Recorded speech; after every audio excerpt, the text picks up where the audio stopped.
धृष्टद्युम्न और द्रुपद की बातचीत, पांडवों की परीक्षा और परिचय।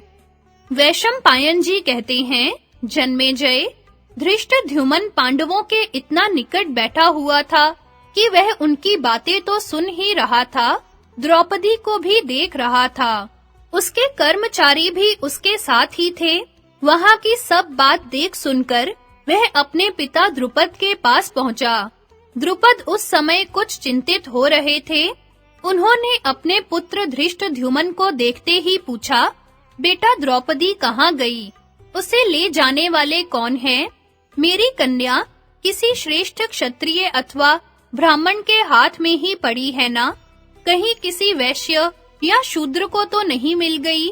क्या ही अच्छा होता यदि मेरी सौभाग्यवती पुत्री नर रत्न अर्जुन को प्राप्त हुई होती। धृष्टद्युम्न ने कहा, पिताजी, जिस कृष्ण मृग चर्मधारी परम सुंदर नव युवक ने लक्ष्य वेद किया था, वह बड़ा ही फुर्तीला और वीर है, इसमें संदेह नहीं। जिस समय वह बहन द्रौपदी को साथ लेकर ब्राह्मणों और राजाओं के बीच में से निकला, उस समय उसके मुख पर किसी प्रकार के संकोच का भाव नहीं था।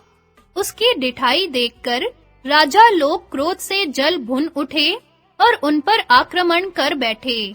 उसके साथी पुरुष ने देखते ही देखते एक विशाल वृक्ष उखाड़ लिया और उससे राजाओं का संहार प्रारंभ किया। कोई राजा उनका बाल तक बांका नहीं कर सका।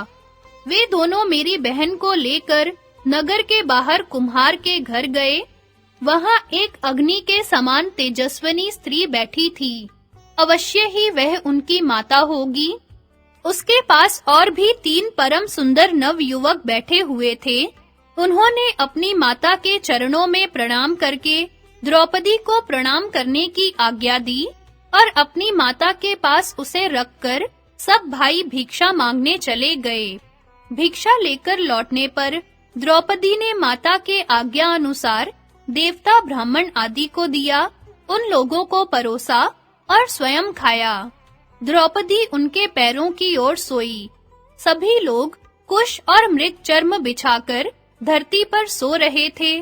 सोते समय वे लोग आपस में जो बातचीत कर रहे थे, वह ब्राह्मणों, वैश्यों या शूद्रों जैसी नहीं थी। वह सीधे युद्ध से संबंध रखती थी और वैसी बातें कुलीन क्षत्रिय ही किया करते हैं। मुझे तो ऐसा मालूम होता है कि हमारी आशा पूर्ण हुई है और अग्निदाह से बचे पांडवों ने ही मेरी बहन को प्राप्त किया है। धृष्टद्युम्न की बात से राजा द्रुपद को बड़ी प्रसन्नता हुई। उन्होंने तुरंत उनका परिचय प्राप्त करने के लिए अपने पुरोहित को भेजा। पुरोहित ने पांडवों के पास जाकर कहा कि आप लोग चिरजीवी हों। पांचाल राज महात्मा द्रुपद ने आशीर्वाद पूर्वक आप लोगों का परिचय जानना चाहा है। वीर युवकों, महाराज द्रुपद के मन में यह चिरकालीन अभिलाषा थी कि विशाल बाहु नर रत्न अर्जुन ही मेरी पुत्री का पाणी ग्रहण करें। उन्होंने मेरे द्वारा यह संदेश भेजा है कि यदि भगवत कृपा से मेरी लालसा पूर्ण हुई हो तो बड़े आनंद की बात है।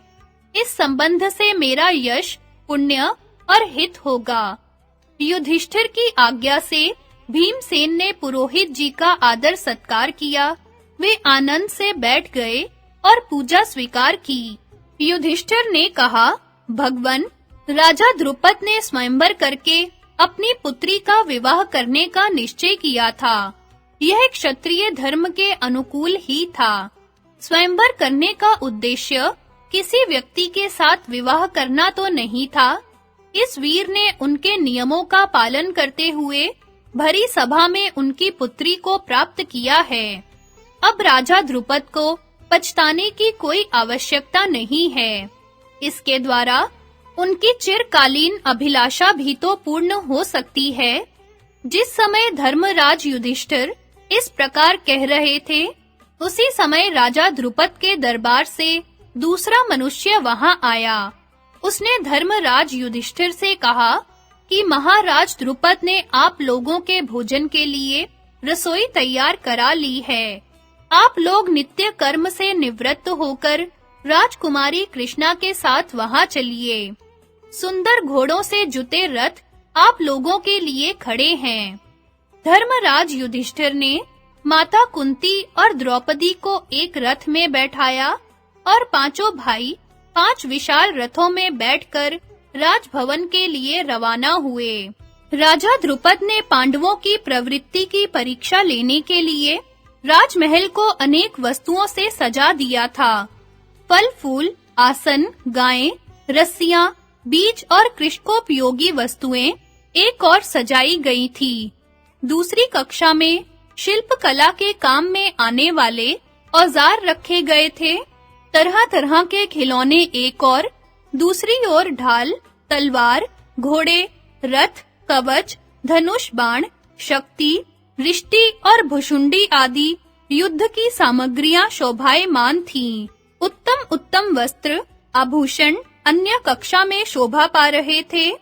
जिस समय पांडवों के रथ वहां पहुंचे, माता कुंती और राजकुमारी द्रौपदी तो रनिवास में चली गईं।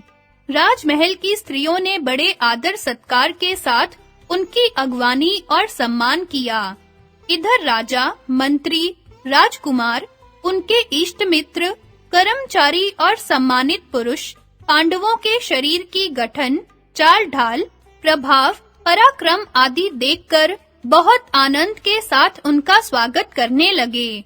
जो बड़े ऊंचे-ऊंचे और बहुमूल्य राजोचित आसन लगाए गए थे, उन पर पांडव बिना किसी हिचक के जाकर बैठ गए। दास-दासी सोने के बर्तनों में बड़ी सज-धज के साथ सुंदर-सुंदर भोजन परोसने लगे और उन लोगों ने उचित रीति से सबको ग्रहण किया। भोजन के बाद जब सब वस्तुओं को देखने दिखाने का अवसर आया, तब पांडवों ने पहले उसी कक्षा में प्रवेश किया जिसमें युद्ध संबंधी वस्तुएं रखी हुई थी। उनका यह काम देखकर सभी लोगों के मन में यह निश्चय सा हो गया कि ये अवश्य ही पांडव राजकुमार हैं। पांचाल राज द्रुपद ने धर्मराज युधिष्ठिर को अलग बुलाकर कहा, आप लोग ब्राह्मण, वैश्य, क्षत्रिय अथवा शूद्र हैं, यह बात हम कैसे मालूम करें? कहीं आप लोग देवता तो नहीं हैं जो मेरी पुत्री को प्राप्त करने के लिए इस वेश में आए हैं? धर्मराज युधिष्ठिर ने कहा, राजेंद्र, आपकी अभिलाषा पूर्ण हुई, आप प्रसन्न हो। मैं महात्मा पांडु का पुत्र युधिष्ठिर हूँ। मेरे चारों भाई भीमसेन, अर्जुन, नकुल और सहदेव वहां बैठे हुए हैं। मेरी माता कुंती राजकुमारी द्रौपदी के साथ रनिवास में है।